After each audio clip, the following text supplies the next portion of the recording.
domains. Also on our panel, we have Hunter Moon. Hunter Moon is the founding director of the multimedia company 4IR Media House. He specializes in communication, media consulting and training, public relations, speech writing, manuscript editing, and book publishing. Hunter Moon is a South African writer and public speaker who has more than 15 years of professional media experience. He has worked as a full-time news reporter, editor, chief sub and head of content at the international news syndication agency, African Eye News Service. His main two specialties are concept creation and jargon interpretation, skills which he considers crucial in the advancement of human coexistence and mutual development. So we are pleased to have this illustrious panel with us today. I want to check if Brenda is available to provide her remarks. I am available, network a bit unstable, but I'd just like to welcome everybody, and I'm excited to be in this session today. It is a breakthrough and a groundbreaking moment for us in TAFFD Africa. So thank you so much, and thanks to the panelists for their time for being here with us. Thank you, Janadi. Thank you very much, Brenda, for welcoming all of us and the panelists to what indeed is to be a groundbreaking event. And now let us begin with our questions for the panelists. We will start with Kwaku Fleming.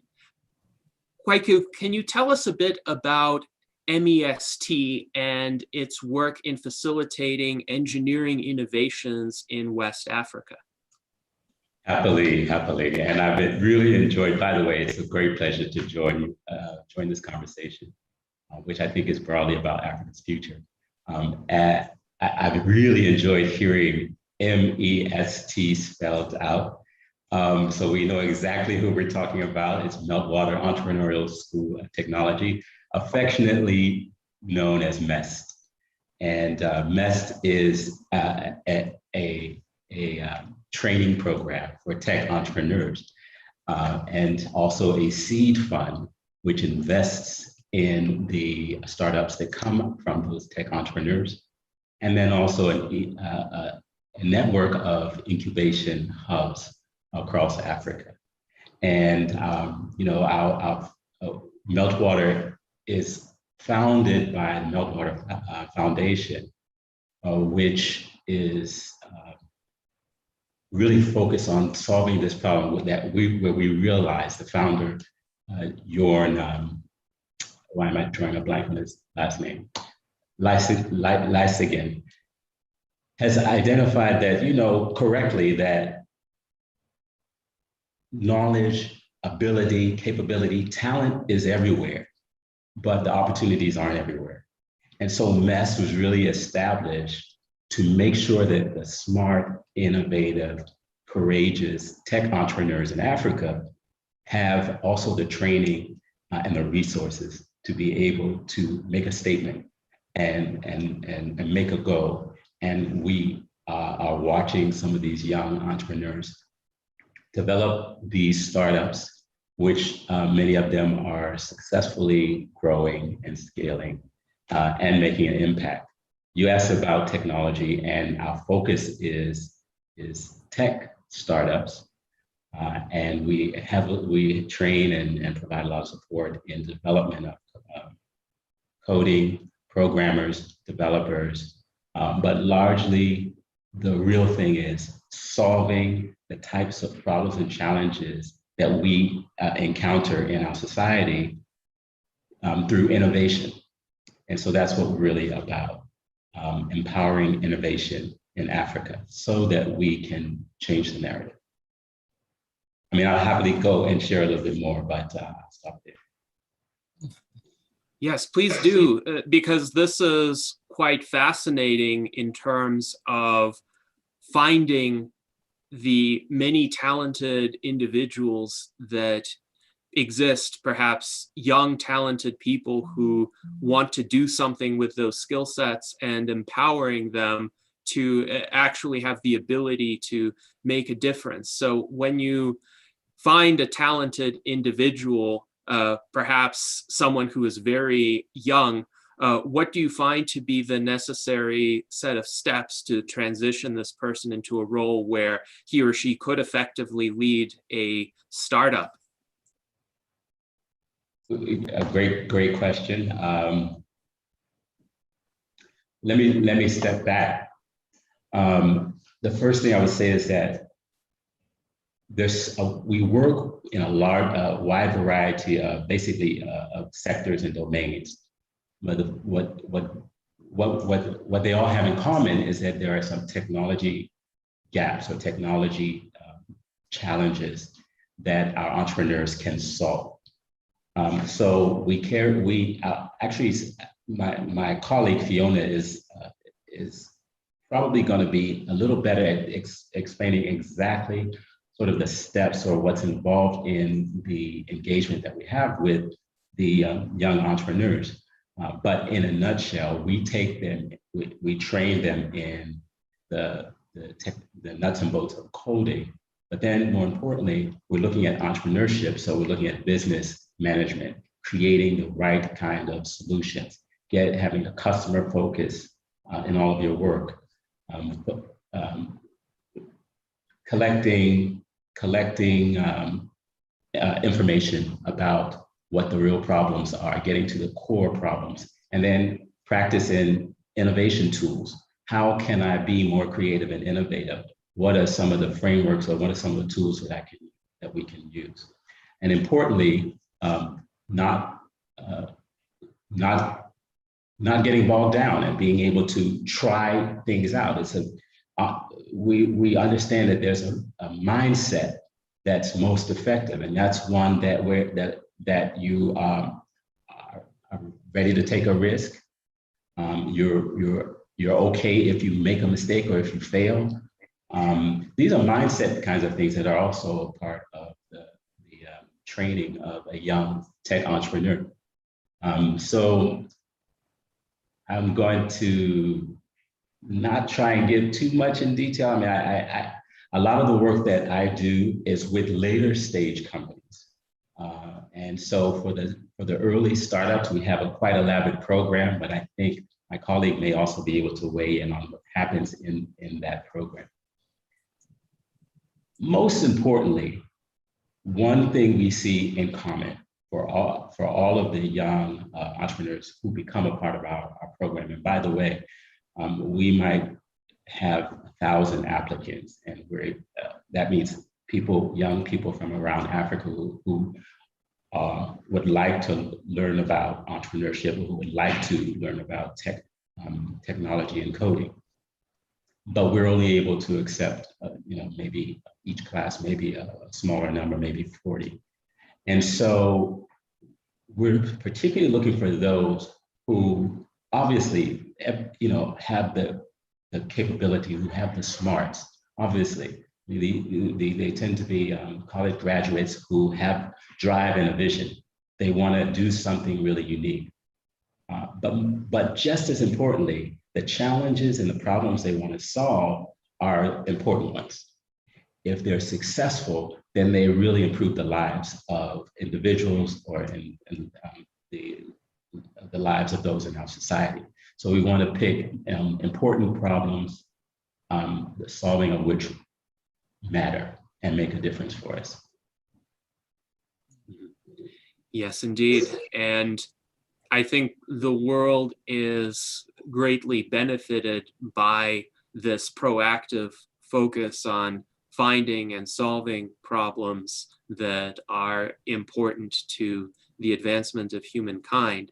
And you have quite nicely created a bridge in the discussion to your colleague, Fiona. So Fiona, welcome. And I would like to ask you a follow-up question with regard to your work with the early stage entrepreneurs. So at the initial stages of your program, when you have an aspiring young applicant, what are the steps through which that applicant will typically advance to the point where this person can effectively manage a startup? Hi, thank you for that. Such a pleasure to be part of quite an elaborate panel and discussion.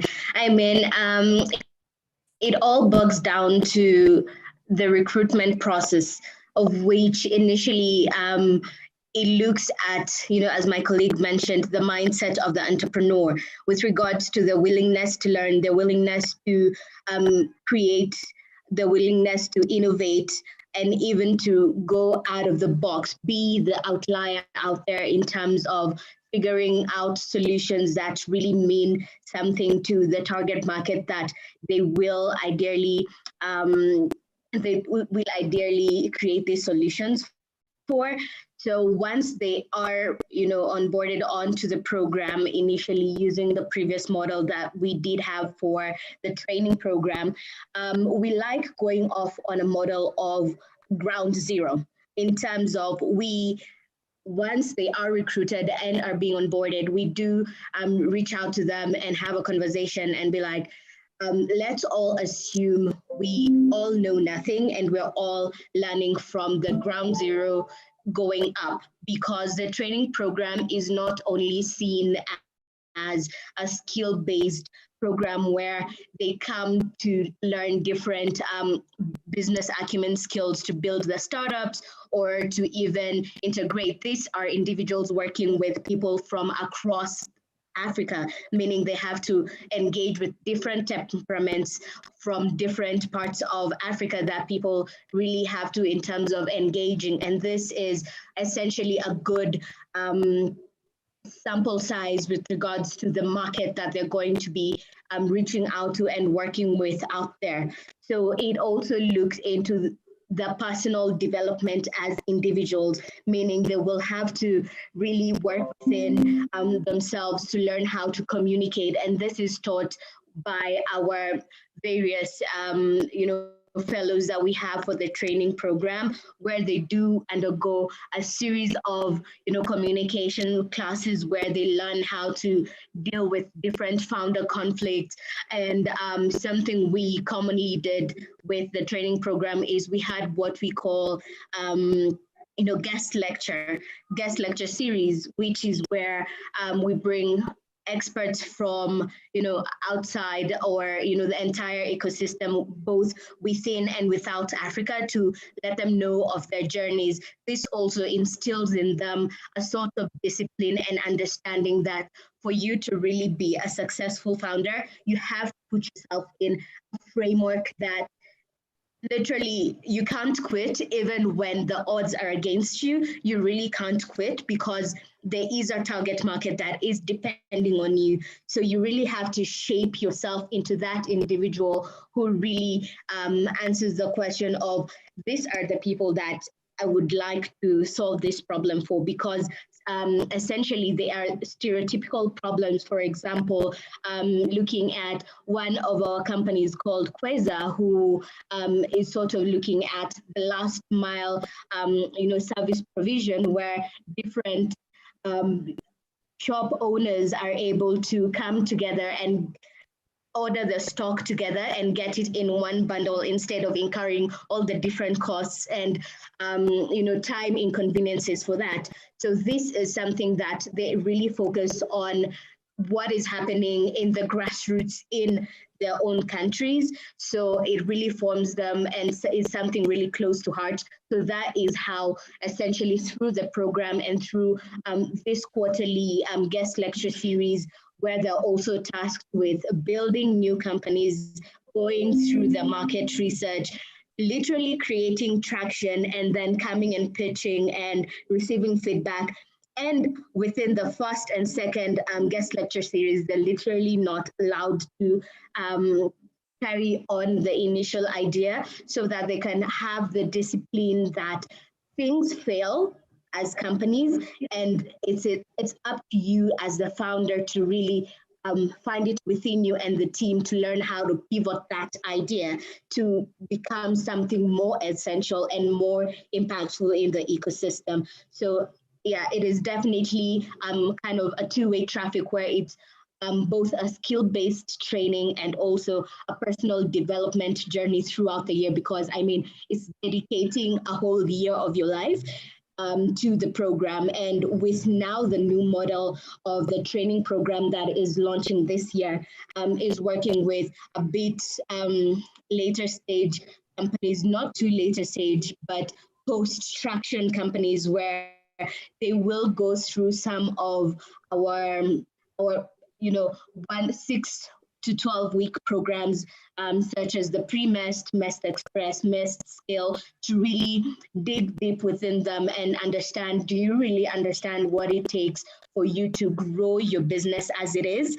And once successful through that program, it's literally a very rigorous program where they really have to look within themselves as founders and look within themselves as individuals within the business in how the vision projects to growing the business. So once successful from that, they now move on to joining the training programs, where they will be privileged to work with esteemed colleagues such as Chogwu to really make sure that the businesses grow and scale to the level that they're supposed to be. Right. Yes. Chogwu, please go ahead if you have a question for Fiona. Yeah, my question is for Fiona. And as a community manager, I am very, very much interested in the role that community plays, the role and the relevance of community in stimulating technology and business development among young African entrepreneurs. Why is community relevant, and what role does it play in stimulating their skills and their drive to develop new technologies and businesses?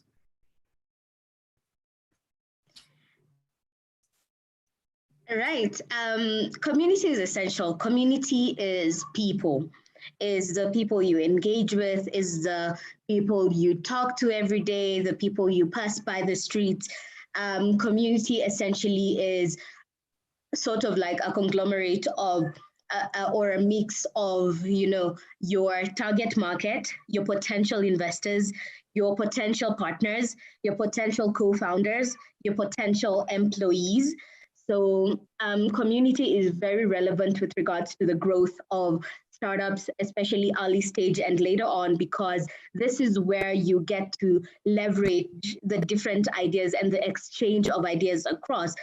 If you look at the different community hubs across Africa, for example, they've now moved away from just the standalone kind of hubs into more space within a space, or a more open space kind of working dynamic, so that they're able to freely engage in ideas. For example, in the MEST Nairobi hub, we had quite a few of our companies here, and it was one time someone just came up to me and was like, I really love the open space and how everything is just set up, because I needed some assistance with regards to finding out how an NPO, an NGO is set up, and I wasn't sure how to go about it. And someone in the space had started an NPO, NGO, and this information was able to cross the different people, and they were able to learn how to grow that particular business and set it up in their own dynamic and also become successful in it. So this is one of the great essence of a community. And also every day, it's just ordinary people that you're meeting every day, but it could be, for example, with communities, you get to meet amazing people. For example, during, I think, sometime in 2019, we had the pleasure of having, Strive Masiwa come through to the space where we currently were at, and that was able to, kind of diffuse so much information and so much insight from that one individual and have access to so many experts. So community is also the place where, for example, you need something and you're struggling to figure out, oh, where I need to hire someone. Do you know someone? With regards to hiring, it's a lot based on referral basis, because it creates that sort of trust basis where you know that the person you're reaching out to seek assistance from in terms of hiring, or even leveraging off of, like, for example, with a lot of tech companies, it's so difficult to hire software developers, and through community, and companies such as, Codelin, one of West Africa's companies, are able to assist to reduce that process for people from a whole 3 months to 2 weeks, literally. So you're shortening this process for people, and it could be as easy as, hi Fiona, I'm looking for a tech person to come through, and I'm looking to hire a tech individual, and I'm not sure where to start or who to look out for. I'm receiving too many applications. How can you help? And it could be as simple as, check out Codelin, and they will be more than happy to assist you with, hiring that tech expert that you need for your product. And it reduces the time at which your business is stalled because of the lack of a tech expert or a data scientist or anyone you would need in your organization to help it grow. So this is literally the essence of, communities with regards to building, especially tech communities or tech companies across Africa. Mm-hmm. I'm not sure if Hunter can chime in as well. Yes, so let us go to Hunter Moon if he would like to elaborate on the question of tech communities in Africa. Thank you so much, guys. First and foremost, let me express my gratitude for you having invited me to this, what do you call it? Town talk. Yeah, town hall talk, yes. It's so special for me, and I'm glad to hear the speakers that came before me, that there are people who are already engaged in the work, they are not just talking. And what's difficult from the side that I come from, because I've been trained as a journalist and I've spent many years investigating stories, the greatest skill is to look at issues critically, is to look for the truth, search for what is working and what is not working, and more importantly, to ask a difficult question. So my question is, as we talk about the African community or Africa as a whole and the fourth industrial revolution, the question is, are we ready? Is Africa ready for the fourth industrial revolution? It immediately provokes a two-pronged philosophical question. Who is Africa? And how do we define readiness? The challenge with tackling technical topics is that it is always exciting to those who know how to navigate the tech jungle and what we call the fourth industrial revolution. It is not so exciting for those of us who have not learned a thing about the nuts and bolts of cyber physical systems and the unending spider web of artificial intelligence, robotics, IoT, 3D printing, genetic engineering, quantum computing, and all the relevant technologies. Some of us, these concepts feel like we are trapped in a Harry Potter novel, or some very digital maze that we cannot escape.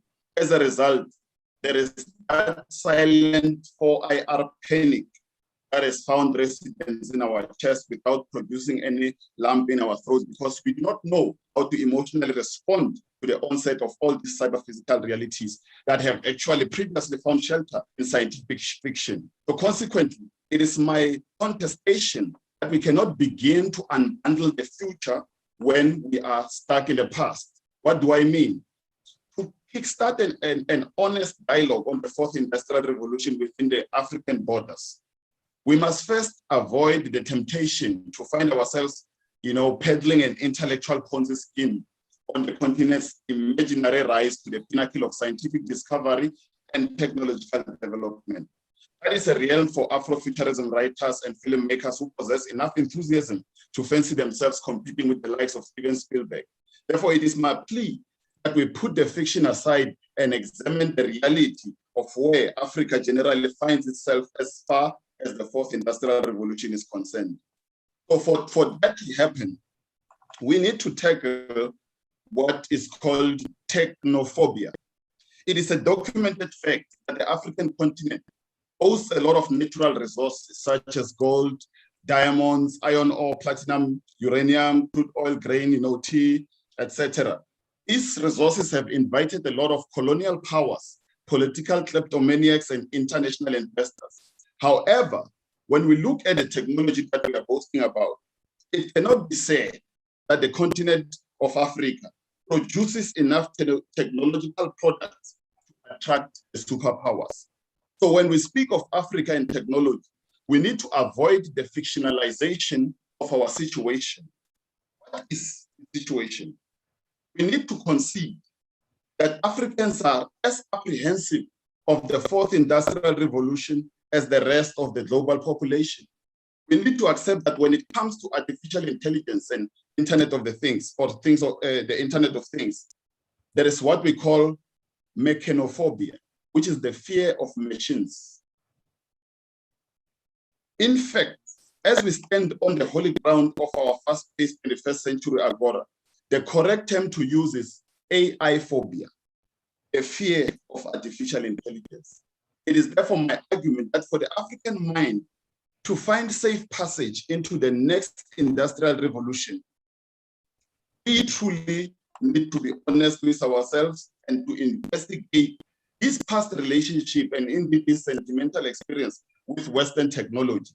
We need to stop talking about the untraceable Afrocentric utopia such as our amazing Wakanda, or to marvel at the scientific day of the pyramidions of the Egyptian obelisks, or to say how pyramids created in Africa, to trace technology that cannot be found in practical sense. I want us to be practical about how we approach the African mind in the fourth industrial revolution. For this reason, I will make a case that we have no choice but to accept that the first African who witnessed Western technology witnessed it in the form of flintlock rifles. So there is that, the exposure to Western technology symbolized the end of an African's freedom and the beginning of his slavery and colonization.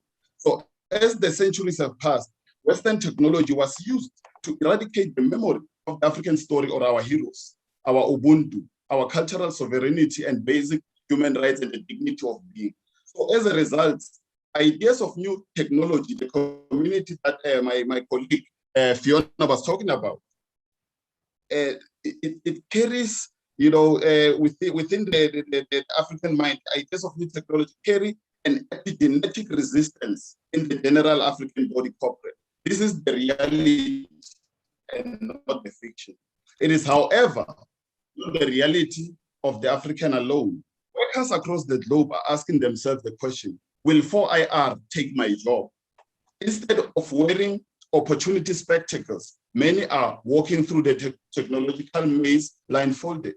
We have seen recent examples of international fears relating to 4IR in the form of mass resistance against COVID-19 vaccines. We have somehow managed to allay the fears, but there is still a strong sense of AI phobia in some big ideological communities that believe that scientists want to use nanotechnology to harm or control their bodies. So the fears of advanced technology have thus grown worse among Africans who have experienced the misuse of technology under colonialism.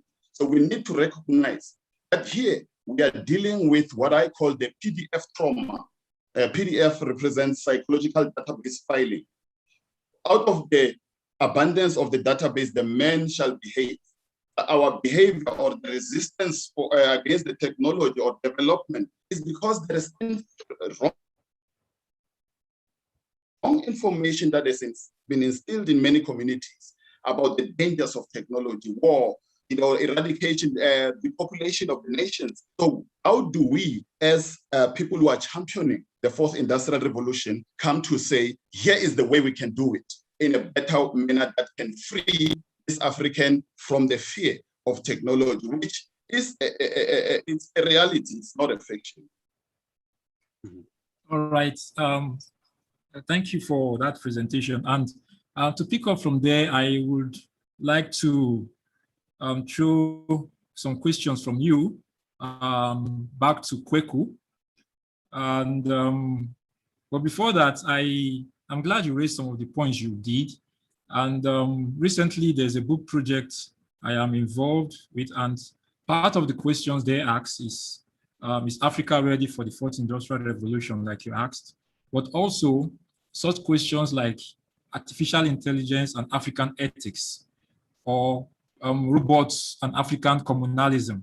The idea of communalism as part of African thoughts, Ubuntu, solidarity and all that. How can we incorporate robots or advanced humanoid intelligences into communities, into African communities? Also, the question of AI and personhood in African contexts. All right, there's a concept that Africans have of a person. Okay, so how do we incorporate AI into the notion of personhood from the African perspective? All right, so these are some of the questions we need to address before we can situate the movement for 4IR in Africa and allay the fears that some Africans have against the movement. So based on this, I would like to throw the question to Kweku. Kweku, you are a design consultant. I would like to know what projects, if any, you're involved in, or MEST is involved in, to indigenize some innovations, give innovations some African orientations to them, bring in African languages into the development or into the coding of AI, give recognition to the fact or the factor of cognitive language in the development of science and technology, and what efforts are being made to bring in African languages, African thought systems, African concepts, or African ideas of design into the design of the technologies that are being produced at MEST, and what efforts are also being made to contextualize some emerging technologies in a way that they fit local African environments and solve local African problems. In a nutshell, I'm just asking, what indigenous innovations are you coming up with at MEST, and how competitive can they be in the nearest future? Thank you.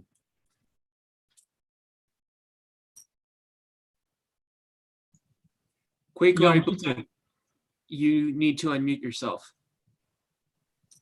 Thanks, sorry about that. Oh, wow, great questions. And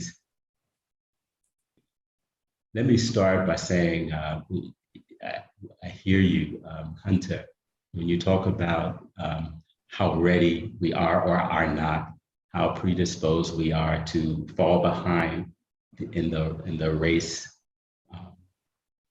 of the fourth industrial revolution. What the first thing that came to mind for me is that, in fact, there are many different Africas. There are many different African minds. And while I would acknowledge that in large numbers, there's that African mind that is totally unprepared, knowing, not ready for the fourth industrial revolution. There is also this other side of Africa where, folk are getting themselves focused on what's next. what the opportunities are and technology. And we talked a little bit about community, and part of the importance of community is that we are we're in the work of finding people who are tech-minded, finding people who are ready to go to the edges of technology to solve a problem. And we're finding that we are Africans as well. We are also part of that African mind, so we get the benefit, though it might be a fringe group. We have a big continent. That means there are still a lot of people, and it doesn't take everybody to chart a course or chart a strategy for Africa to both begin to get caught up and then also succeed with its own African solutions using the tools from the Fourth Industrial Revolution. So with MEST, you know, when we look at the types of companies that are being formed, I would classify it as the important work we're doing.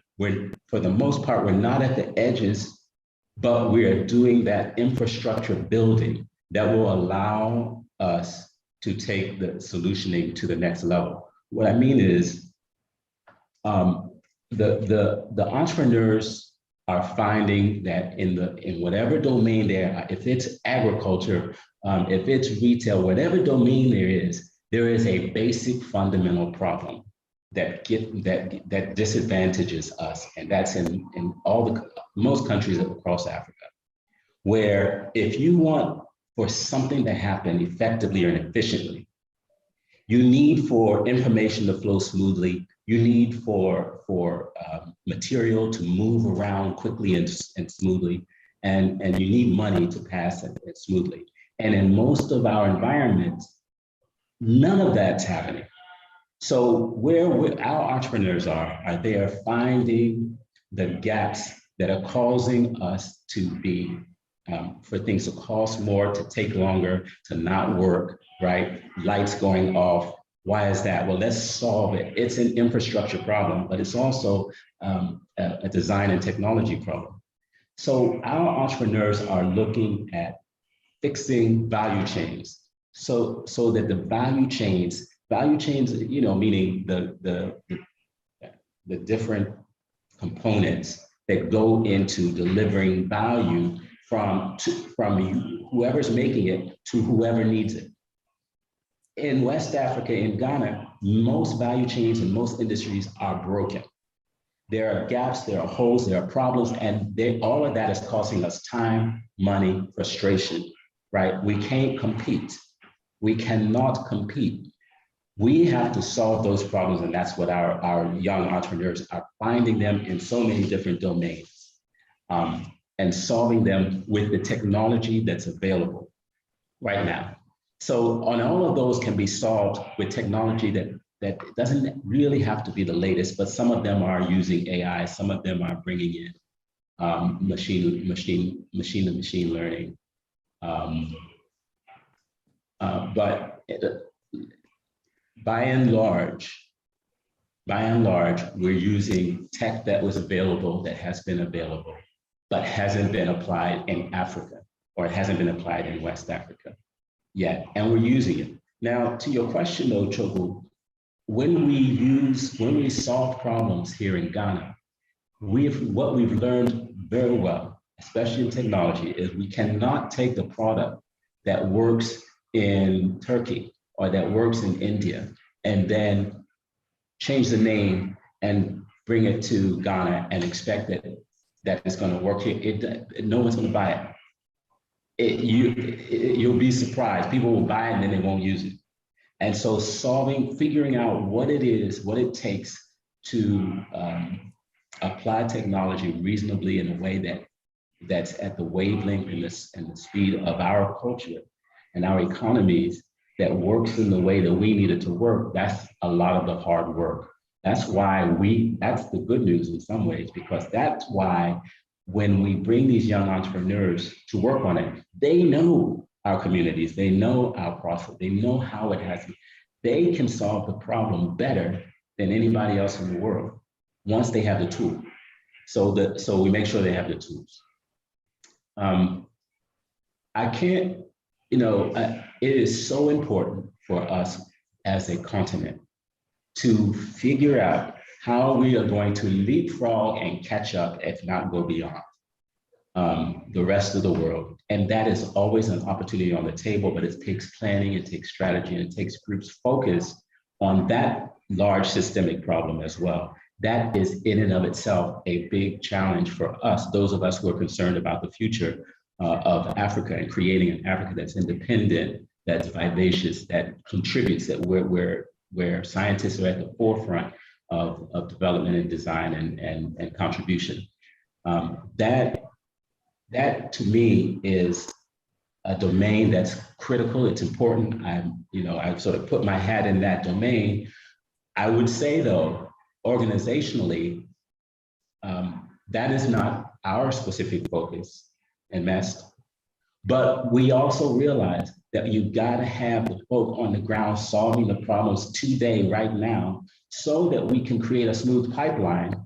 So then when we have the conversation, we wanna have this conversation, well, how are we going to apply, cyber machine connection in solving a local African problem? Well, first you got to make sure you have the bandwidth, and then you got to make sure that the lights are on, and you still got to make sure, right, that folk are there and that their needs are taken care of, so they can now focus on this next higher level.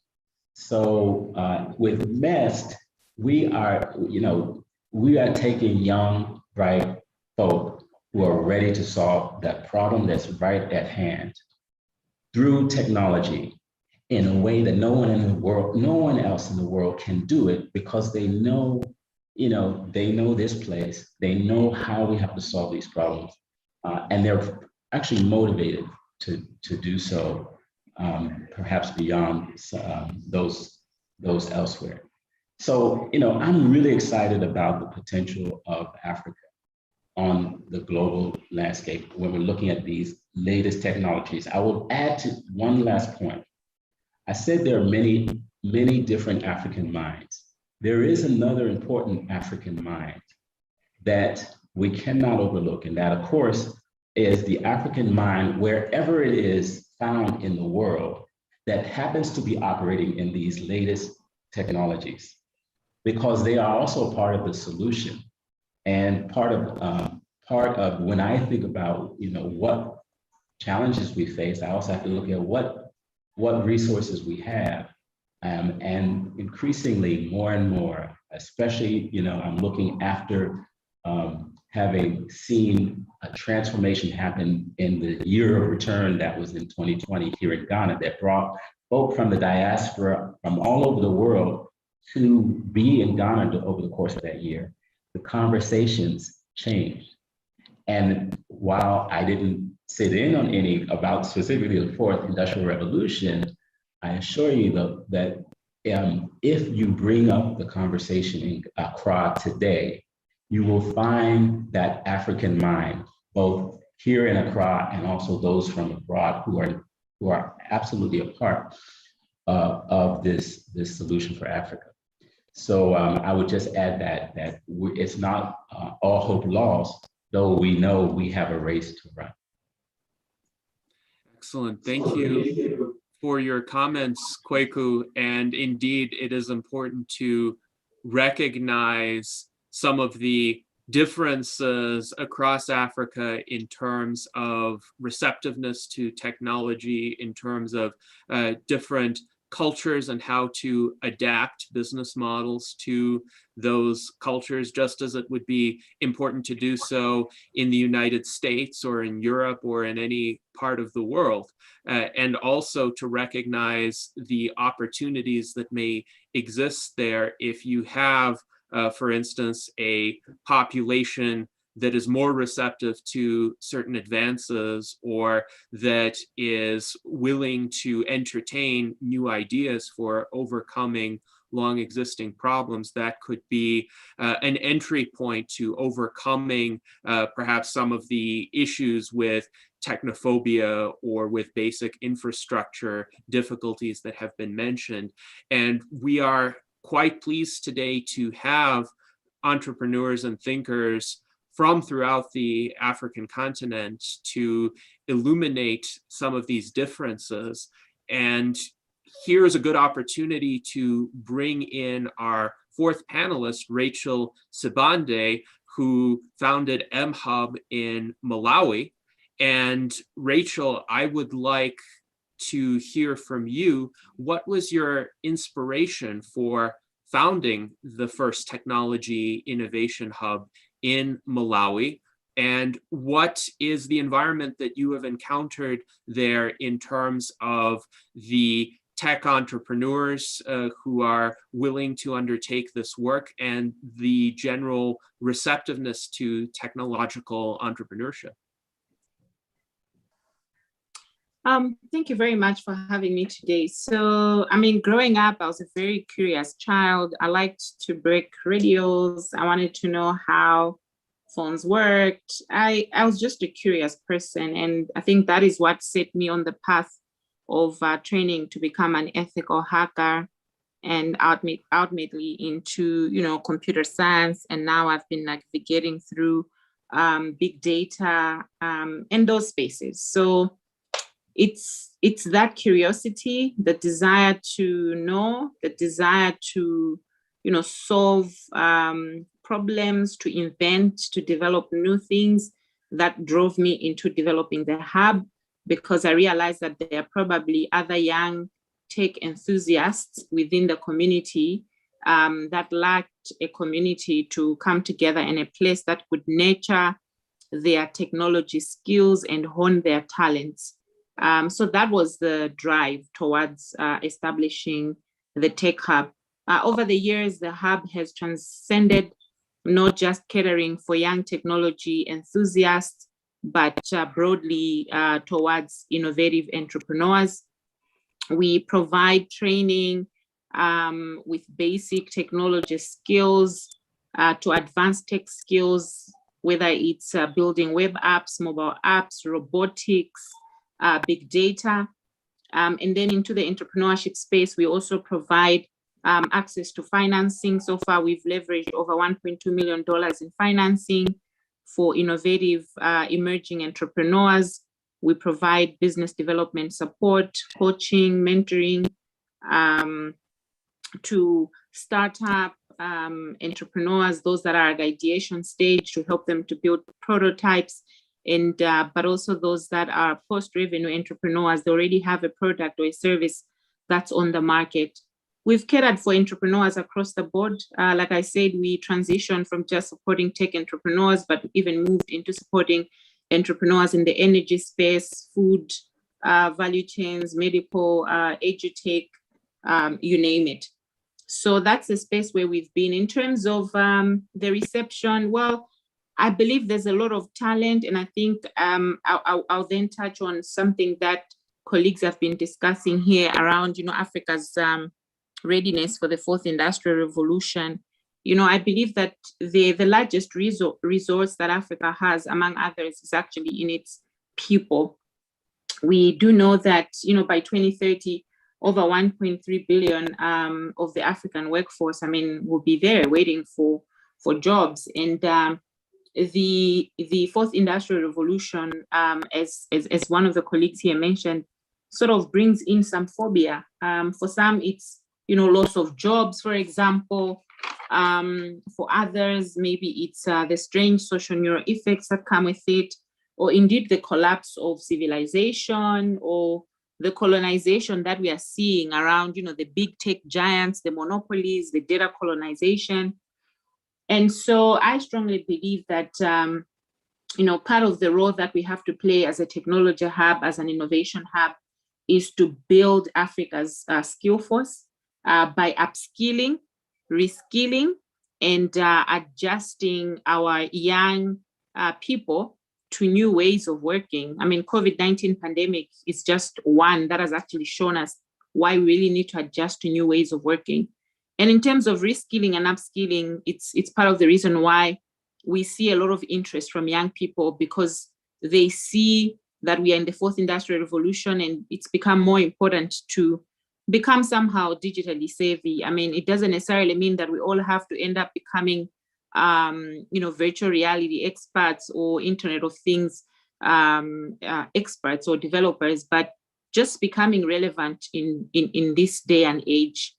And in terms of the reception, then I think there's been a lot of interest from young people around this space, getting into spaces like AI. I know a colleague mentioned of, how are we really, is Africa really ready for, the revolution that's happening around AI? And I think from my perspective, I believe that we should focus on building technology that can actually augment the human genius, right? Building a future where machines and people can work together, and not necessarily where machines become superficial or super from human beings. And I believe that it's possible that human capital can still be more intelligent than machines are. And I am a firm believer in the fact that the fourth industrial revolution, or digitization, or indeed digital, can create more jobs than the perceived losses that we hear of. If only we can reskill and upskill and understand what future jobs will look like, because future jobs will look like having agile developers, scrum masters, big data strategists. So for example, these are not necessarily technical people, but they understand the value of data, and they can negotiate and curate initiatives that leverage data. Or virtual reality designers, or even social media anthropologists, for example. But also just understanding the fact that there are things that technology or AI or big data cannot replace, things like empathy, negotiation, problem solving, creativity, or intuition, which are very special to the human folk, and will always remain with human beings. Despite the fact that we know, there are large industries, like a 5 billion market industry for humanoid robots, or a 1.2 billion industry for medical simulation, but it can never take away the human element. So that's the space where I find myself in, supporting young people to build their tech skills to become relevant in the fourth industrial revolution, because Africa's greatest resource remains in its people. Thank you. Yes, thank you, Rachel, for those remarks. And you shared some excellent insights. To me, they resonate significantly with many of the ideas that have been forwarded by the transhumanist movement. In the transhumanist movement, we often discuss the impacts of the rise of machine intelligence. And one of the key insights we have come to is that the combination of man and machine is a lot more effective and a lot more powerful than either man or machine in isolation. And instead of having to fear the rise of artificial intelligence, we should, in essence, try to merge with it, to utilize the capacities of artificial intelligence to complement the human strengths, which are manifold and which you've mentioned in your comments today.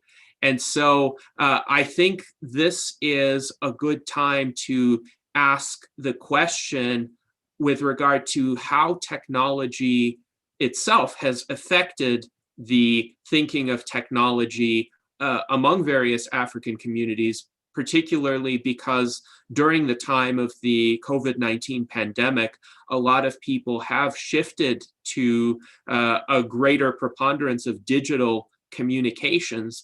Do you think this has helped to connect various hubs of entrepreneurial activity throughout Africa and perhaps lead to greater awareness of the activities in different countries, perhaps some of the cultural differences as well as similarities that create room for new business opportunities, new technological opportunities?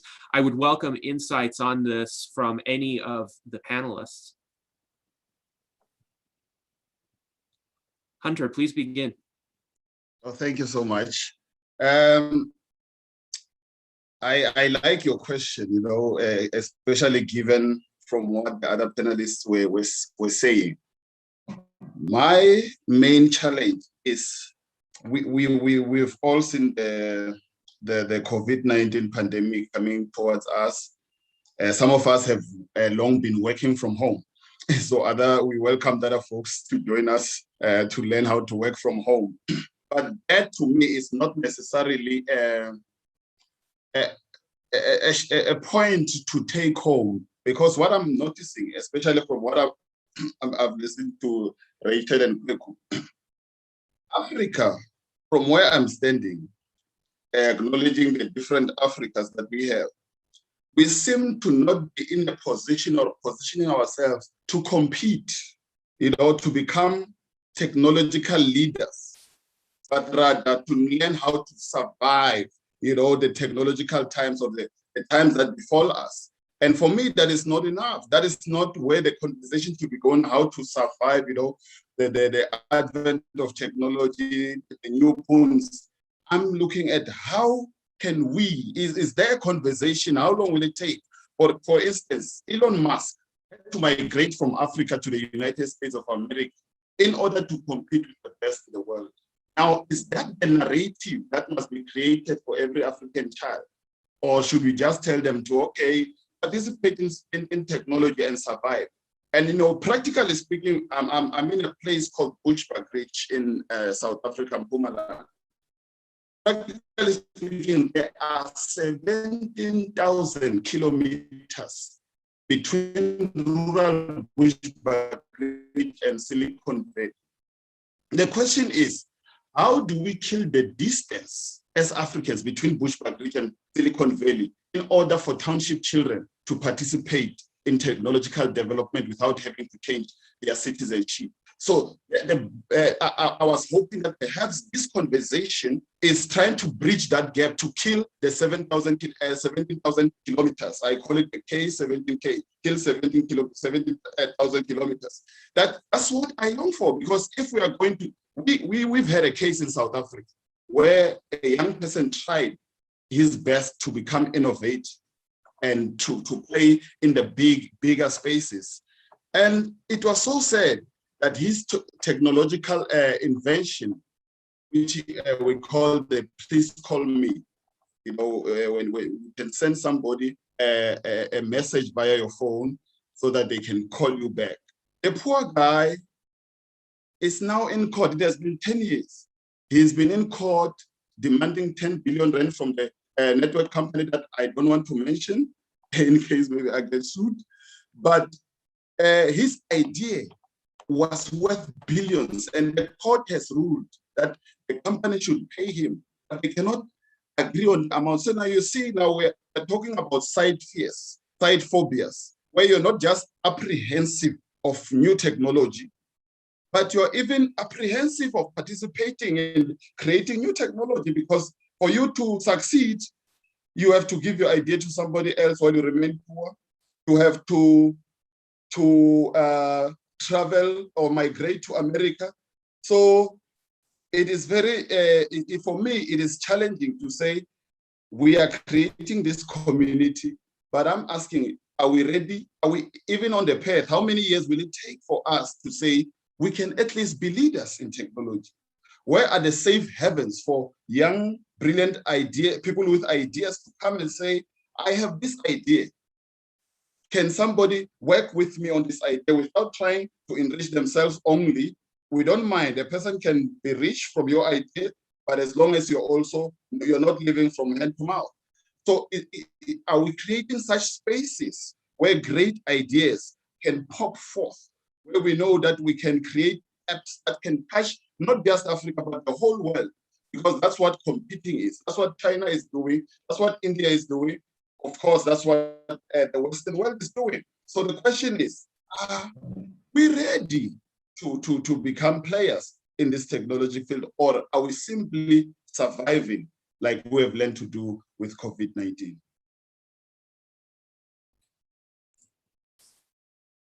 All right. So does any of you want to respond to Hunter? Yeah, do any of the panelists want to respond to Hunter's question, please? Sure, I would. The question, are there any, what was your terminology? Are there any places where these people can go if they have an idea or if they have a technology where they can flourish? I mean, that is the movement that's happening in these tech hubs that are taking. That is the place. And they tend to be in the urban areas, though not exclusively. If you come into any major city and say, hey, where's the tech hub? You know you can go there and find the same kind of like-minded, innovative young folk who are exploring possibilities. And they tend to also be the kinds of people who are exploring possibilities that can transform our society. The fact that we are quote unquote behind or disadvantaged in the field is a given. Now, the fact that these hubs exist, like our hubs, like the one we heard about during this call, but there are hundreds and hundreds across the continent, that's the core. There's a program I work with that connected Silicon Valley to some of these hubs directly, so that there'll be more exposure and there'll be more flow of ideas and opportunities, and that also is happening. In many ways, many of our hubs, even MEST is an outshoot of that. A successful tech company that does media intelligence and insights said, I'm working with these global companies around the world. Let me set up a foundation so that we can also spur this kind of activity in Africa as well. And that's what MEST is really all about, to spur the same kind of technological development that we see in Silicon Valley to make it happen here. No, we can't in a few years become Silicon Valley, but what we can do, because this is a new day, Silicon Valley was back in HP, what was that, 70 years ago. They had all of that time running up to, and now it is what it is.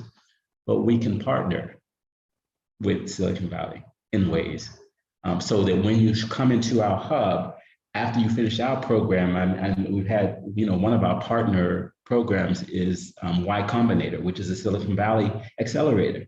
So our companies and our young folk can move from our hubs to Silicon Valley. Now, what's special about Silicon Valley is that there's attention, there's resources, there's money. You get, the same brilliant idea in Silicon Valley, presented in Silicon Valley, gets 10 times more attention, more money, really. And it's actually 100 times more money than that same idea, same entrepreneur would in Accra or Lagos. So being able to create a way for them to make that connection is one of the paths, but it's not the only path. Because right here in West Africa, we're starting to see exits that start to be much bigger than we've seen in the past. And it's a trajectory we're on. And I think we also have to dream. And the dream is, that we, though we are behind, can make the steps that look more like magic, right? The magic step that, wow, here's a brilliant idea. We package it right, we communicate it right, and everybody in the world sees, oh, here's an African idea that's worth, multi-billions. It's not unconceivable. We're getting there. And it could be tomorrow, it could be next week, it could be next month, it might be next year. But that's not inconceivable at all. We are here working, we're doing that work. I just believe in that in the same way we did a leapfrog when it went from the cell phones. In Ghana, we have 100%. There's more cell phones than there are people. I was at the beginning of, I was working in telecom at the beginning of cell phones. We didn't even think that any person who was making less than $2 a day could ever have a cell phone in their hand. And of course, we were wrong, they do. In Ghana, we were using paying with our cell phones, but my cousins in America were like, you can pay with your cell phone. So we can leapfrog as well in these later technologies as well. And so it's just a matter of training and being ready to move. And I think we're training, and I think young folk are ready to move. So we hold the possibility. Let's make it happen. I am satisfactorily answered. I've been answered.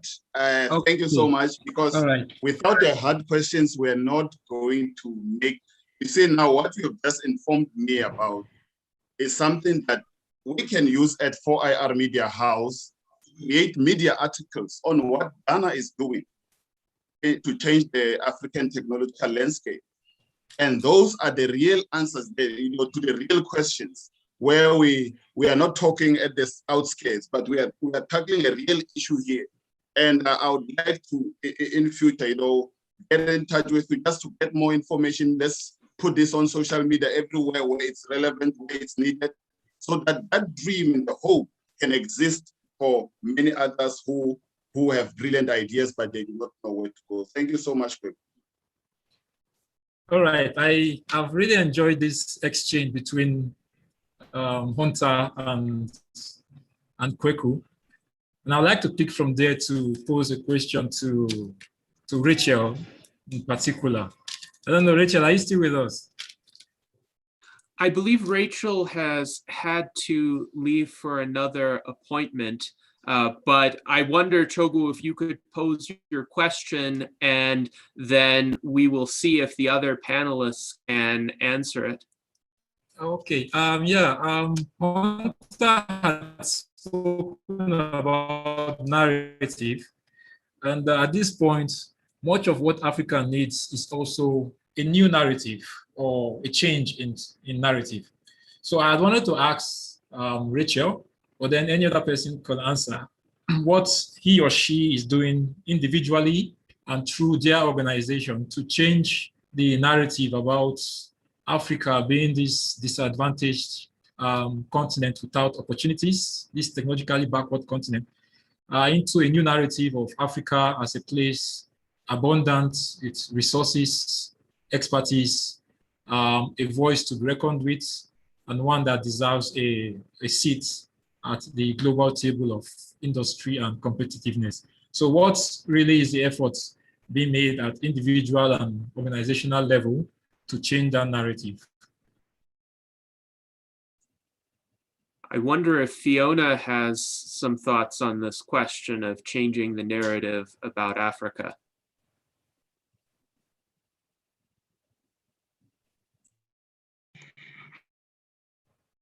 Hi, I mean, personally, I'd say, being part or being community manager here in Nairobi is such an essential role. And, being part of communities such as, ASEC here in Kenya, which is the Association of Startups, SMEs and enablers of Kenya, which essentially bridges the gap between, the government and also startups and entrepreneurial support organizations. Being part of such an organization is one of the key ways that individually and through MEST that, I'm able to kind of see the different changes that are happening, especially within tech and with growing, particularly the industry as it is, and also looking at the scale of thought leadership and rolling out of essential topics of discussion through, our virtual series of events, through partnerships with also other global organizations such as, Shark 15. We're able to bridge that gap between the African entrepreneurs and also entrepreneurs and experts across. So it's, I would say that those are some of the ways that personally and through MEST that I'm working towards that. Excellent. Thank you for that response. And now let's go to Hunter. Hunter, what actions do you think can be taken and perhaps that you are taking to change the narrative about Africa?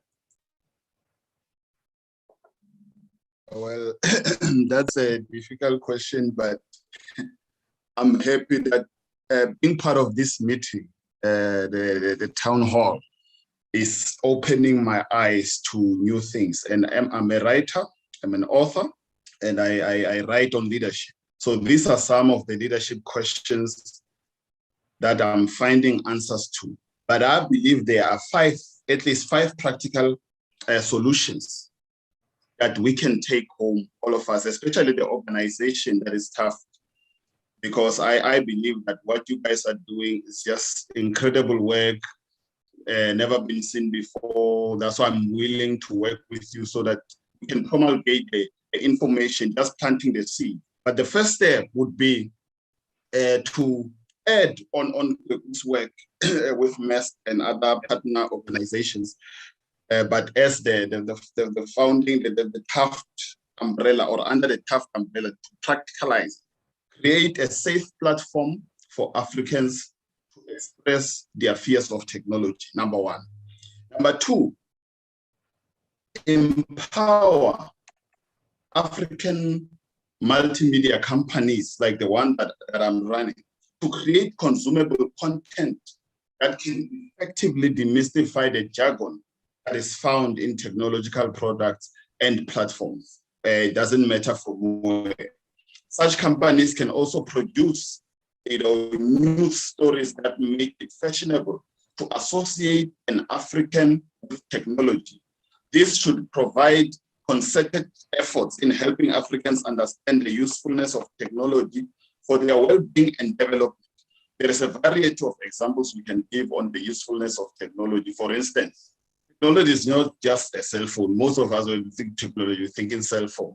Let's talk about the technology that is being used in some cities in America where technology can help to bring about justice. They put cameras on the cops and cameras in the cars of the cops. We've recently had in South Africa a case where cops shot at somebody, fatally so, during a student protest. Luckily, because there was technology like this, the cops have been arrested. So we need to shape, create content that technology can check if your water, you can have an app that checks if your water is clean. The governor in the village or the grandmother in the village can know that, okay, my water, the report has come out, this is what it says about the water that I'm consuming.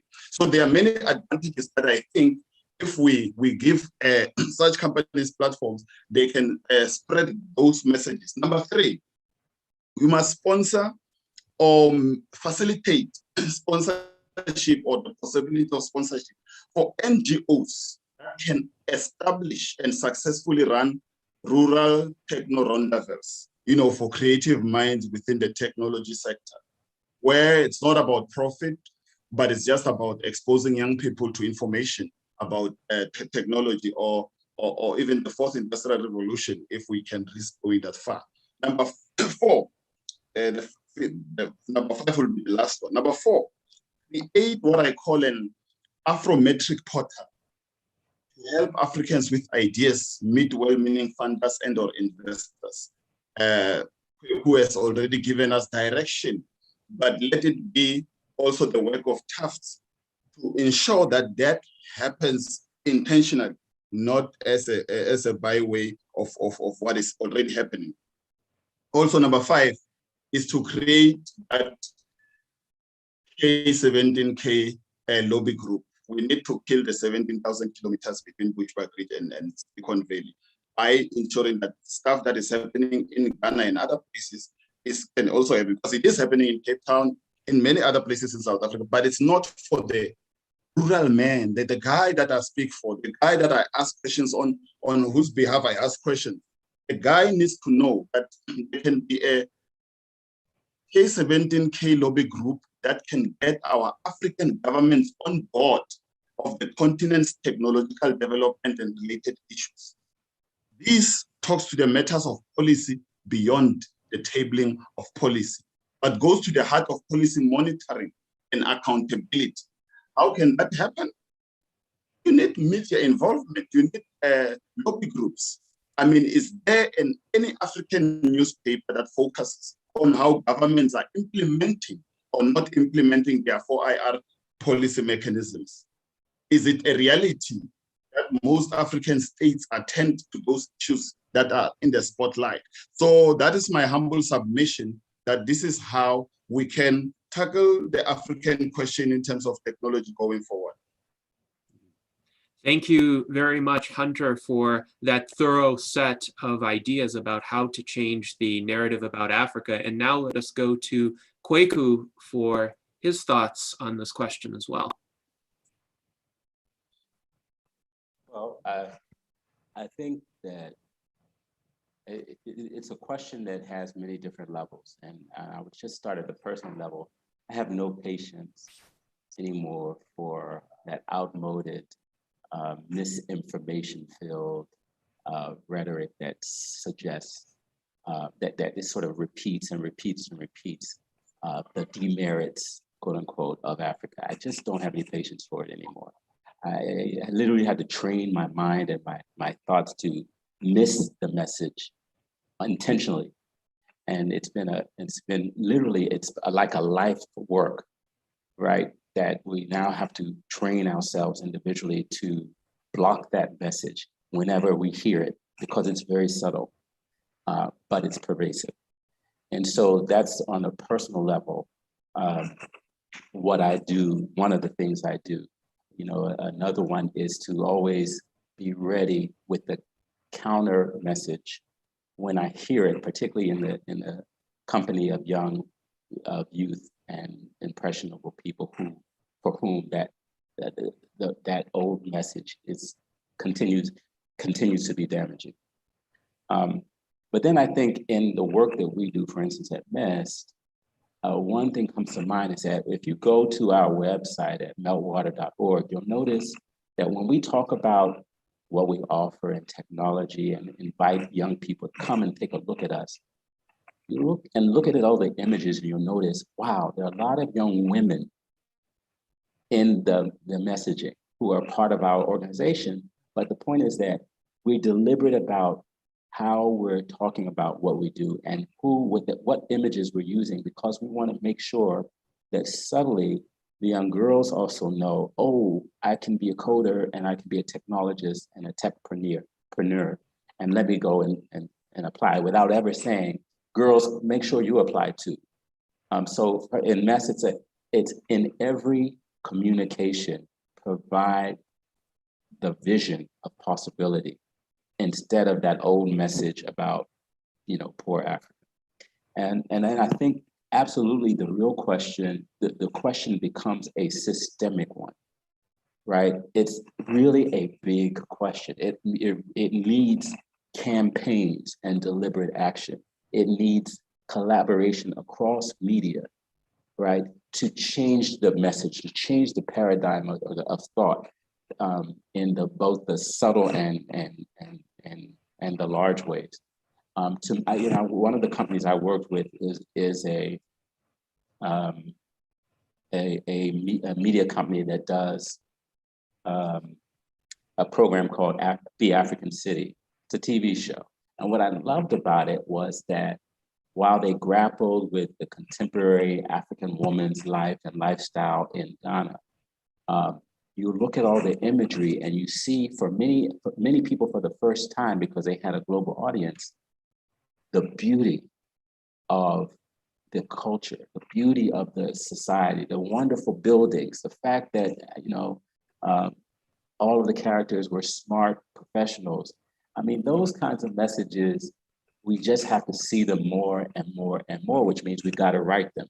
Hunter, you were saying, we've got to write them, we've got to curate it, we've got to combine it, we've got to combine the efforts of media, which means it's a movement.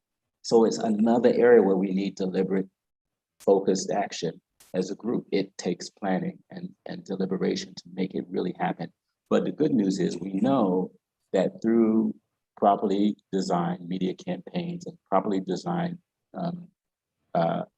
messaging, you can change the perspective of large numbers of people so that we don't, you know, when we think Africa, when we hear Lagos, when we hear Accra, we're excited. Oh, the energy. Oh, that's the place where those new technologies are coming out of. Or, you know, that's the place, you know, where they're processing chocolate and gold and all the raw materials into new products that the world has never seen.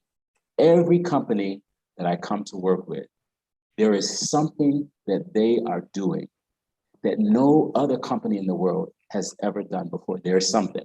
There is always something. I always make a point to find what that something is and remind them consistently that, you know, no one's been able to solve that thing for this type of customer in this way. You guys are great. You're doing something the world has never seen. This might be the one, right? It's all about changing mindsets, and it's a large systematic problem, but it's also a one by one effort that we all have to make. All right, thank you, Kweku, for that wonderful response. And I noticed between Kweku's presentation and that of Hunter, this word, the words kept repeating: collaboration, partnership. Okay, I noticed that collaboration, partnership kept coming up in what you both had to say. So at this point, I need to ask this question, which is the last question from me at least, because we don't have much time again. What or how can an organization like TAFFD partner with yours, with MEST, in building a better future for Africa?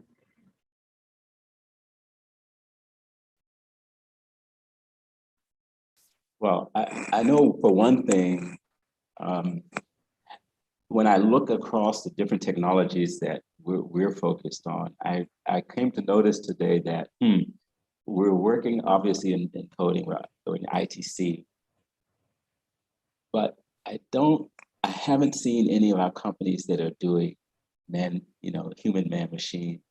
I don't see anyone who's looking into connecting with the nervous system to any of the, whatever machines that might be out there. It's interesting. It's a great area, and one of the things is certainly to bring the conversation to organizations like us, where we're focused on technology. We're ready for technology, but we're looking at a different technology. So let's broaden our swath of technologies under consideration. So that's definitely an opportunity, I think, specifically with MEST, but I think more broadly for all of our tech hubs, that certainly in where I am in Ghana and West Africa, for the most part, I haven't yet heard, though I now get to do the research around who's looking at these very recently emerging technologies. Now, Internet of Things, we do have several companies that are working on solutions that are essentially Internet of Things. So a lot of the more core ITC we're doing, but let's bring that conversation about a broader technologies. And then the other conversation is this one that we're having, which is the broader conversation of the future of Africa and what we have to do, brass tags, what must we do so that we can be a full player at the table.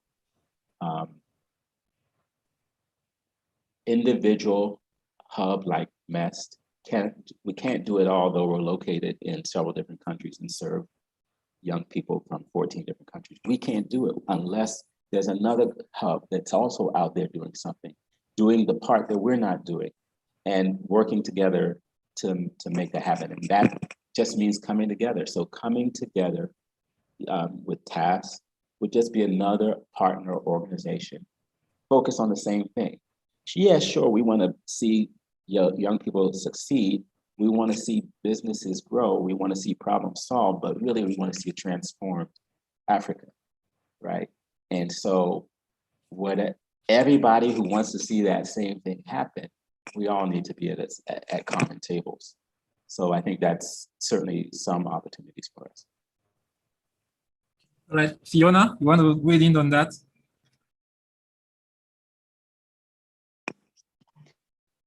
Absolutely. As you know, I'm super big on community and, you know, the drive that community brings, you know, to the, you know, entrepreneurs across Africa, early stage, idea stage, and, you know, much on later stage. So I will chime in and, you know, echo the thought of collaboration, you know, through our community programs and events that we constantly run. For example, it would be, you know, quite an interesting opportunity to leverage on that scale and share insights on different areas of thought leadership that, you know, startups, as they continue building themselves and as they continue emerging across Africa, can be able to lean on and refer back to and be like, yes, this is the information I needed with regards to setting up, with regards to figuring out the ease of doing business, the litigations that go along with it, potential partners that could be there. So with in line with the, you know, International Women's Day month, and looking on that, I choose to challenge. So I will take this opportunity and choose to challenge Rachel from AIM Hub to see what sort of collaboration and MHub would come up with regards to timing out pieces of thought leadership and conversations through workshops, leveraging on each other's network to make sure that the entrepreneurs that we're working with across Africa and the world over are able to get this kind of raw and really valuable information and insight from experts across the world. So yeah, for sure. Yes, thank you, Fiona, for that response. And with regard to Chogwu's question, let's go to Hunter with regard to his thoughts on facilitating collaborations. And then after that, we have some audience questions from our YouTube chat that I would also like to pose to the panelists. But Hunter, please proceed. Thank you so much. I missed part of the question from Chogwu, but from the answers that were given by Kweku and Fiona, I can gather that what it's about. I want to live to tell the good story that Kweku is looking for. That is my job. I've been telling stories since I was young, and I want to use this opportunity to be the one who's showcasing to the world or to Africans themselves that there are different Africas, but that we can all become a bigger Africa than we think of ourselves. So I'm willing to call up. I'm happy actually at the suggestion. You know, I want to be there to use the power of media to show what Africa is doing and to say we can do more about it. So I want to play that role, and I pledge my commitment to it, because I believe that it is essential for the story to be told as it happens. Because 4IR is not just the technology, but it is the conversations that go on in between. Yes, that's all I can say. Thank you very much. Yes, thank you, Hunter. And now we do have a question from Brenda, who asks, how do we bridge the gap between the haves and the have-nots in terms of tech advancement in Africa? Kweku, we would welcome your thoughts on that question. One of the programs we're working on right now is called the Inclusive Digital Commerce Program. And it's MEST has partnered with Catalyst Fund. And what we do is we help, basically we're supporting a few tech companies whose main purpose is to deliver products and services to those informal retailers, mom and pop shops. They're not connected. They're sort of doing their retail, their business in an old-fashioned way, which will, may soon not be viable. So digitizing, getting them connected, giving them access to tools that will help them to be more successful in their businesses because they're connected, better connected in this.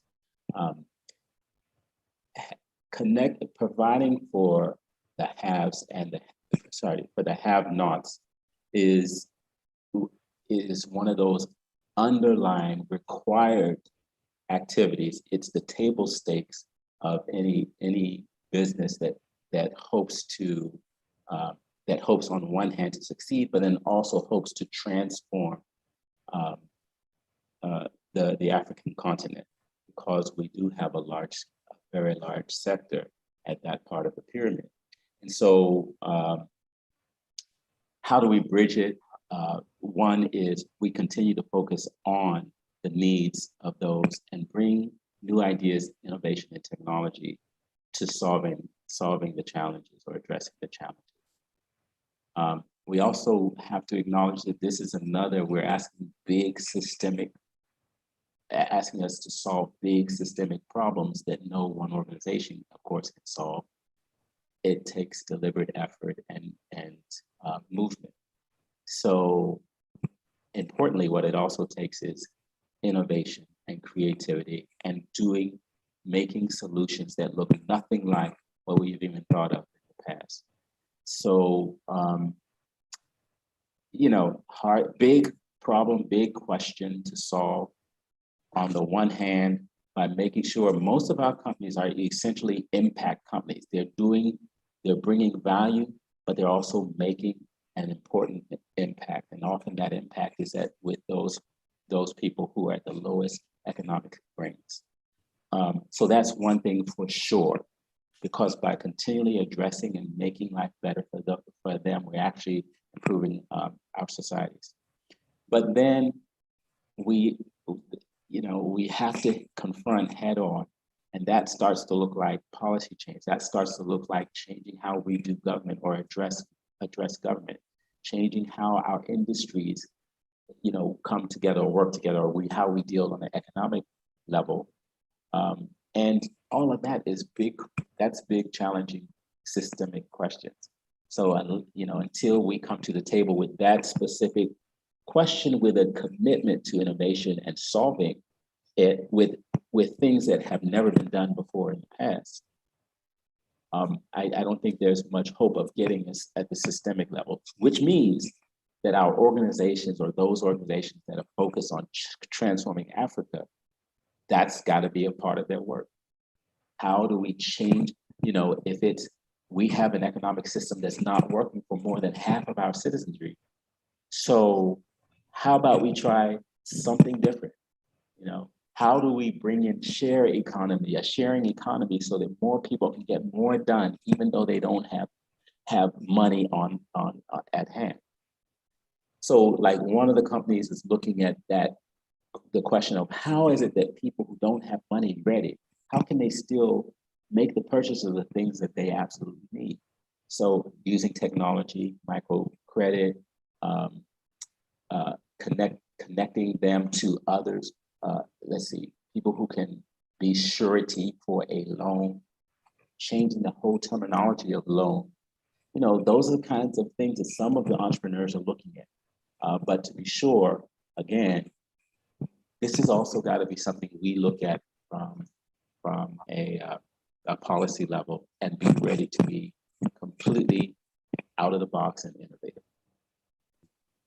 Excellent response, Kwaku. Thank you very much. And now let us go to Fiona. Fiona, what are your thoughts on how technology can help the have-nots in Africa achieve greater advancement?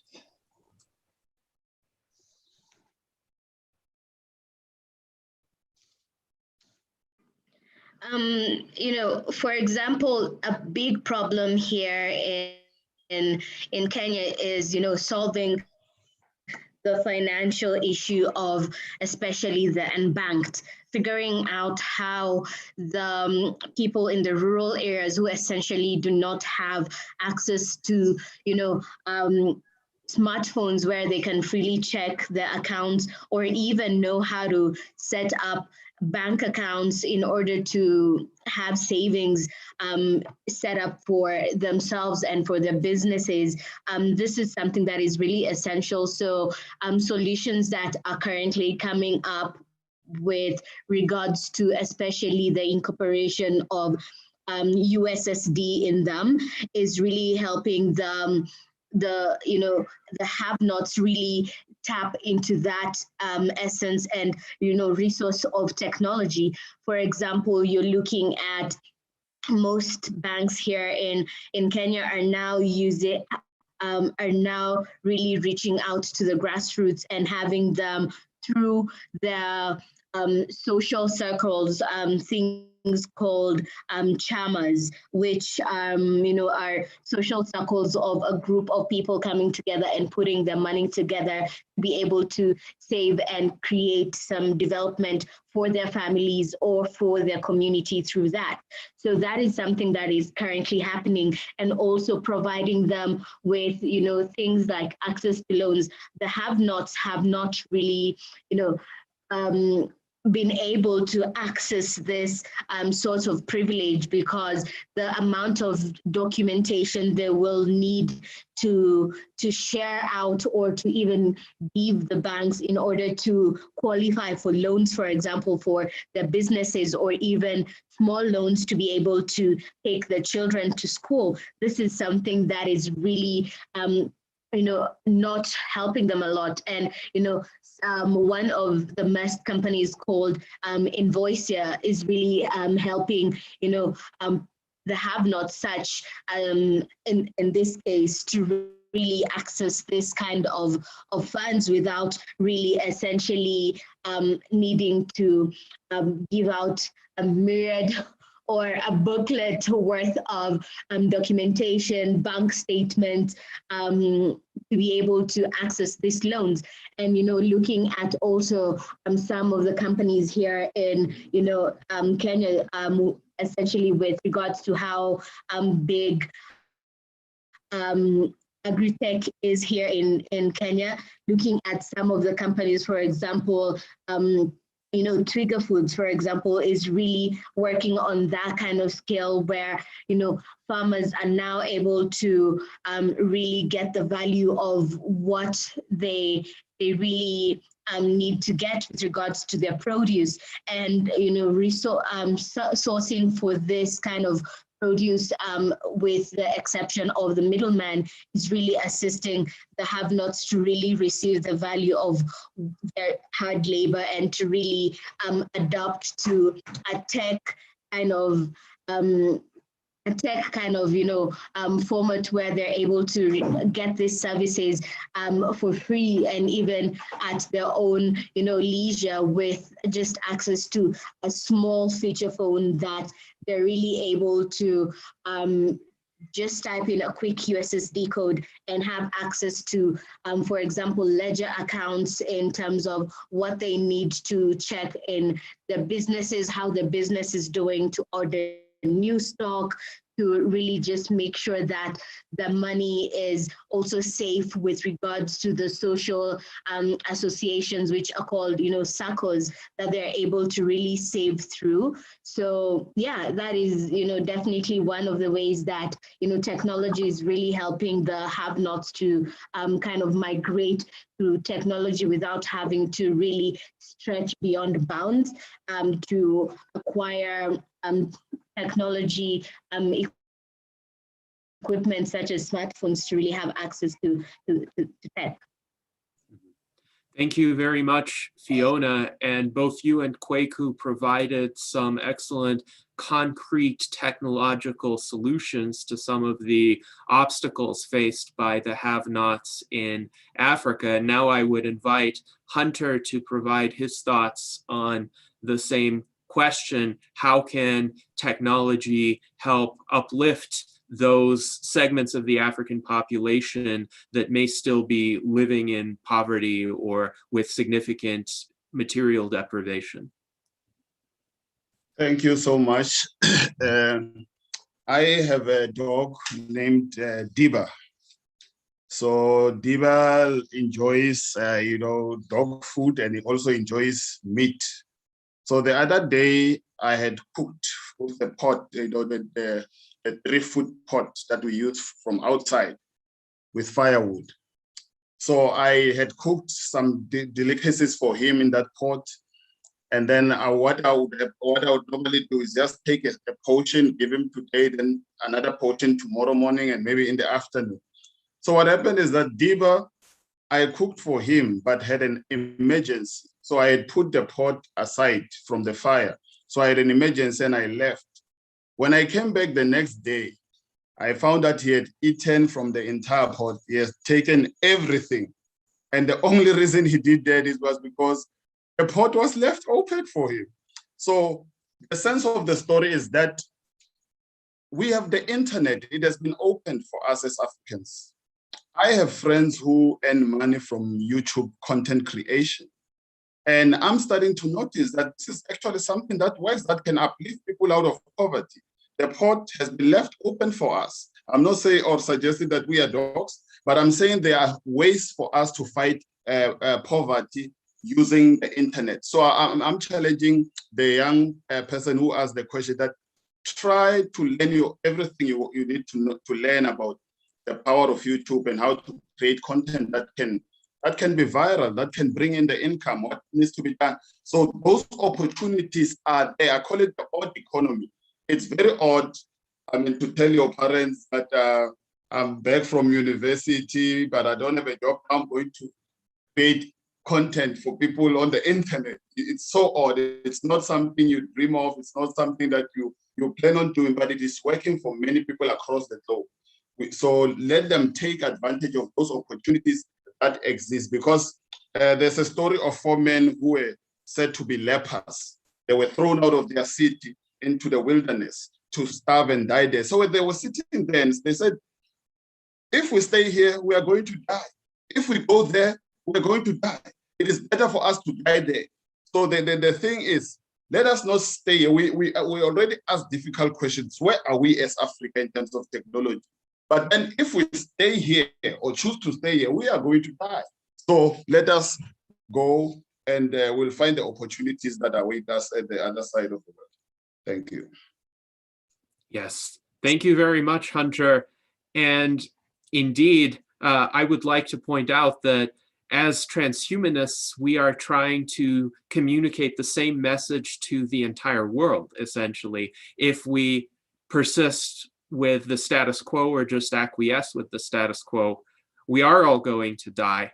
But if we try to pursue technological progress, innovation, entrepreneurship, we have the potential to overcome all of the problems facing the human condition, hopefully within the lifetimes of those of us participating in this conversation. Now we have a question from Alo Peter, and this is a bit of a technical distinction that he wants to receive some clarification on. He asks, what is the difference between digitization and digitalization? Would any of the panelists have insights on that distinction?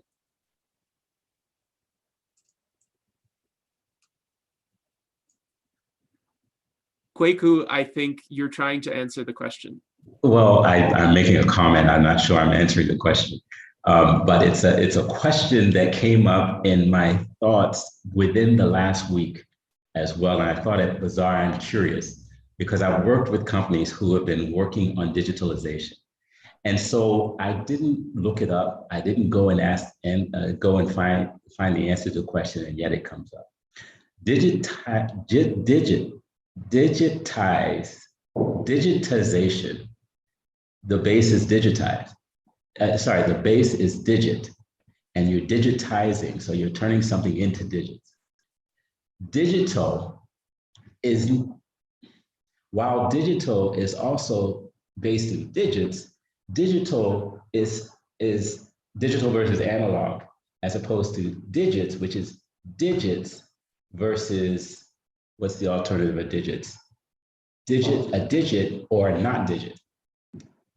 I don't know. So anyway, what's the difference? people use digitization often interchangeably with digitalization, and I'm not a purist, obviously. I think though I think that the proper term would be digitalization if you're talking about making your company digital, not turning your company into a digit. That would be digitization.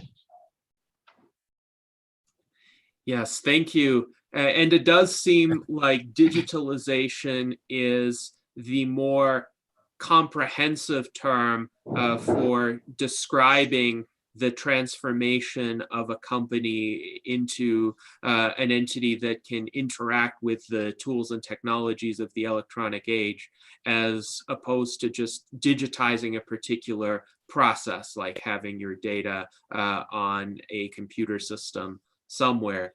So it seems to me, in answer to Peter's question, digitalization is a more comprehensive series of changes. Would you agree with that? Yes. Yes, I believe that we can digitize money from a good explanation. We can digitize money, and then we can digitalize the banking system. So those two are different in that sense. Yes, thank you. This is quite helpful. And Chogwu, do you have any remarks in this regard? Not in that regard, but now that they've mentioned digitization, and I just saw in the comments where Usinakachi is trying to draw our notice to a book project that we are working on. Yeah, it's there's a book we are working on titled Africa and the Fourth Industrial Revolution, a multifaceted approach. I believe I've sent a flyer of that book to Kweku, and I would also like to use this opportunity to tell as many as are interested that we are accepting chapters for that book. And one of the topics for the chapters of the book is on digitization and the Fourth Industrial Revolution in Africa. So I don't know who will be interested in either discussing digitization or digitalization and the Fourth Industrial Revolution in Africa. But whichever term is preferred, we will be glad getting your chapter. All right, the book project is still on, and we are still accepting chapters, and we hope it will be a book that will really bring in different perspectives as to how to arrive at strategies to drive Africa into the era of the Fourth Industrial Revolution, and as well change the narrative. So much of what we've been discussing in this conversation will also reflect in the book, hopefully. Thank you. There's a link to the book, to the project on the comment section. And whoever is interested, I can also send you the link through email. Thank you. Yes, indeed. And now we have a question from Uche Jennifer, who asks, how do we bring tech education to the grassroots? If we consider that Africa is a continent with over 1 billion people in its population, how do we facilitate at least basic technological literacy among the majority of Africa's inhabitants, and what would need to be done to make that vision a reality? Any thoughts on this from any of the panelists? Well, I think one way to scale information is obviously through internet. And so finding digital content that is available, as Hunter says, to everybody. The pot is open. The pot is open. So that's one ripe area, which is to either develop content if it's not there, or to, but for most topics, there is a lot of content available. I looked at my former universities, and 2 of them have free coursework that you just go online and go and visit, and it's available to everyone in the world. And so that becomes an opportunity. So to have that at all different levels, if you have that for young children, I know for young children ages 4 and 5, I know because I'm looking at my children's tabs, and there is actually a lot of content. Now, most of it is singing songs and that, but that comes down to, well, who's writing the content for the young children so that they also are connecting with digital technology as a concept. Ultimately, you know, I think we can't ignore that huge opportunity.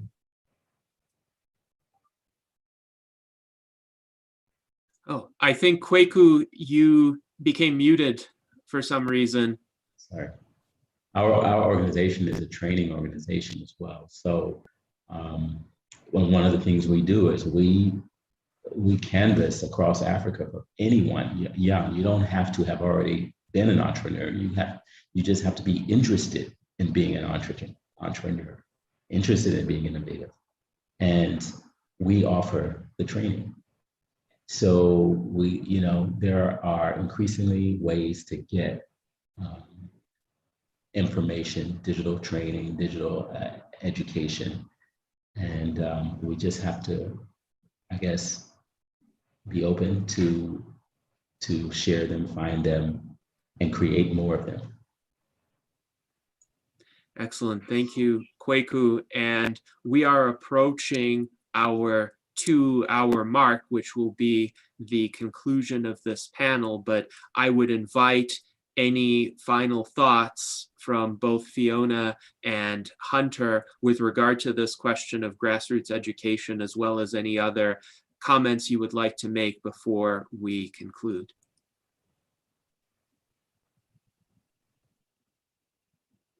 Let's see. Okay, Hunter. let me go for it. Yeah. Thank you guys for the opportunity. It's been a pleasure to learn from everyone. And I'm still willing to learn more and more. You know, I believe that this will open the way I look at technology. When it comes to the question of education, it's difficult to distinguish between technical education or education about technology or tech, or using tech to push education. That is where the big difference comes in. So we need to clearly define which one do we want to push, or maybe to take them both. But I believe more, I do have ideas that I have written down on how to use technology to make education better. But I do not have any insight or much of an insight on how to provide tech education.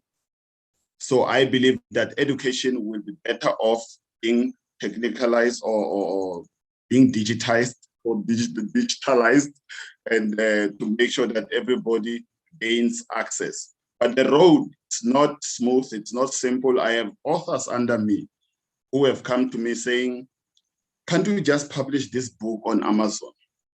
And I'm like, feel free, go ahead. But then I ask them, have you ever bought a book on Amazon as an author? No. How many of your friends do you know who have bought a book on Amazon? None. So we're still in that zone where the only ebook that you'll see as somebody reading is something that was sent to them. It's piracy, basically, via email or WhatsApp.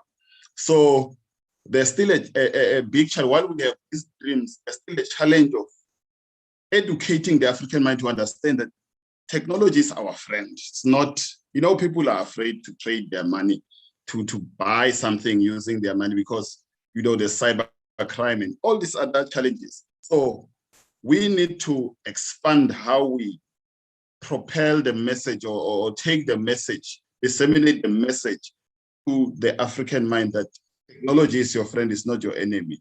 So I think that's the best way to do that is through education. Yes, indeed. Thank you very much, Hunter, for those remarks. And I wish you all the best in driving home this message that technology is not the enemy. Technology can empower Africans. Technology can bring this wealth of new knowledge and opportunities. Now, I think it would be fitting to have Fiona provide the final remarks for our panel, either on the subject of education or anything else that she would like to conclude with. Fiona, please go ahead.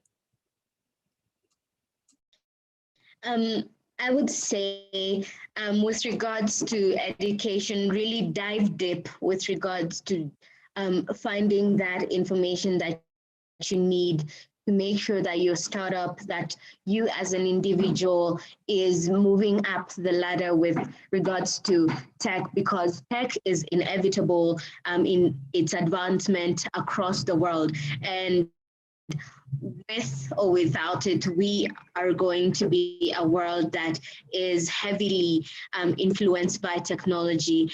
And with regards to sourcing for this information, I would leave with the comment of collaboration over competition anytime, because collaboration is what will enable us to really exchange the ideas that we both, or that are currently there in the ecosystem, and grow our ecosystem even bigger, and bridge the gaps of some of the key problems that are really affecting African founders, for example. Just to echo Kweku's comment earlier in terms of how for African entrepreneurs to really receive the same level of funding that Silicon Valley entrepreneurs receive on the same idea. I think exchanging of those ideas and collaborating across Africa, not being afraid of speaking to people about your idea, because essentially before an idea is formed, there are probably 10,000 more people who've thought of the same idea but don't have the same execution strategy to make it successful. So speak to people, collaborate with different people, partner, and don't be afraid of really engaging and leveraging on your community for that purpose. Yes, indeed. Thank you very much, Fiona. And indeed, executing on the many excellent ideas and insights that we heard today is going to be part of this future and ongoing transformation of Africa.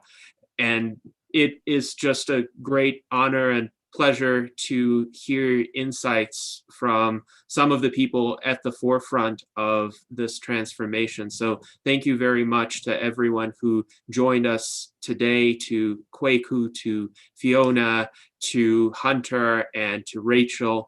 And now I would like to offer Chogwu the opportunity to wrap up our session for today.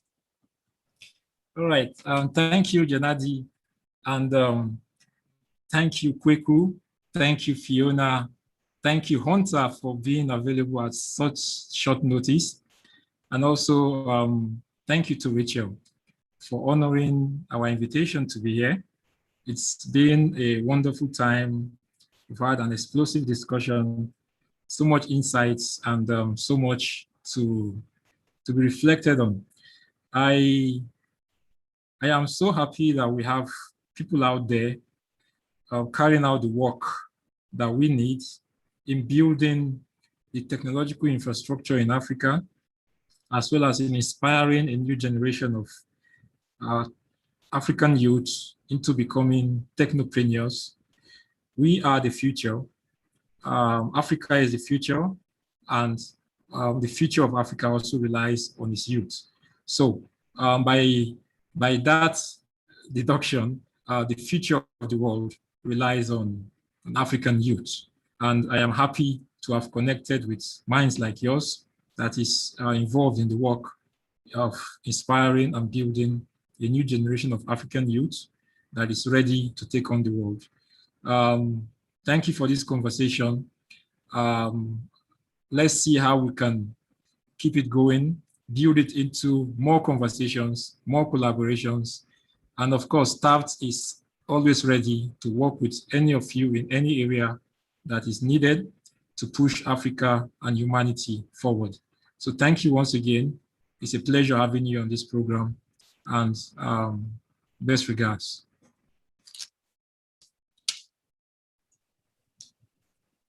Thank you.